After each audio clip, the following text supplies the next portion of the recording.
పరిధిలో గల KSP society ఆధ్వర్యంలో నెల రోజుల పాటు 10వ తరగతి విద్యార్థులకు ఉచిత వేసవి తరగతులు నిర్వహించారు. బుధవారం ముగింపు కార్యక్రమానికి సొసైటీ అధ్యక్షులు కిల్లి అప్పారావు మాస్టారు అధ్యక్షత వహించారు. మండల విద్యాశాఖ అధికారి పున్నయ్య ముఖ్య అతిథిగా హాజరై శిక్షణ పొందిన విద్యార్థులకు అభినందనలు తెలిపారు. కేఎస్పీ సొసైటీ చేపడుతున్న సేవా కార్యక్రమాలు అభినందనీయమన్నారు. ప్రతిఫలం ఆశించకుండా కేవలం సేవా తత్పరతతో ఉచిత తరగతులు నిర్వహించడం సంతోషంగా ఉందన్నారు.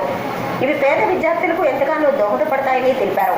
సొసైటీ అధ్యక్షులు కిల్లి అప్పారావు మాస్టర్ మాట్లాడుతూ గత నెల రోజులుగా ప్రతిరోజు 250 మంది విద్యార్థులకు maths, physics, English, biology, chemistry సబ్జెక్టులతో పాటు కెరీర్ గైడెన్స్, కమ్యూనికేషన్ స్కిల్స్ అంశాలలో కూడా తర్ఫీదునిచ్చినట్లు చెప్పారు.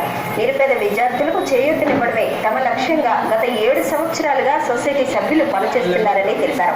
విద్యార్థులకు వేసవిని దృష్టిలో పెట్టుకుని ప్రతిరోజు మజ్జిగ, మంచినీరు అందించామన్నారు. ప్రతి విద్యార్థికి టోపీని అందజేసినట్లు పేర్కొన్నారు. అనంతరం పలువురు ఉపాధ్యాయులను సొసైటీ ప్రతినిధులు దుస్సాలువ, జ్ఞాపికను అందజేసి కృతజ్ఞతలు తెలిపారు.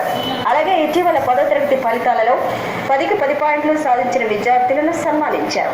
కార్యక్రమంలో సొసైటీ సభ్యులు పైడి మురళీధర్, గొల్లపల్లి సన్యాసిరావు, పూల గోపి, పైడి అప్పల సూర్యనాయుడు, మామిడి శశికాంత్, ఎం గోపి, చిగురుపల్లి రమేష్, వెండి శివప్రసాదులతో పాటు retired army officer colonel Visweswararao, Eswararao, doctor Geetha, Aishwarya తదితరులున్నారు.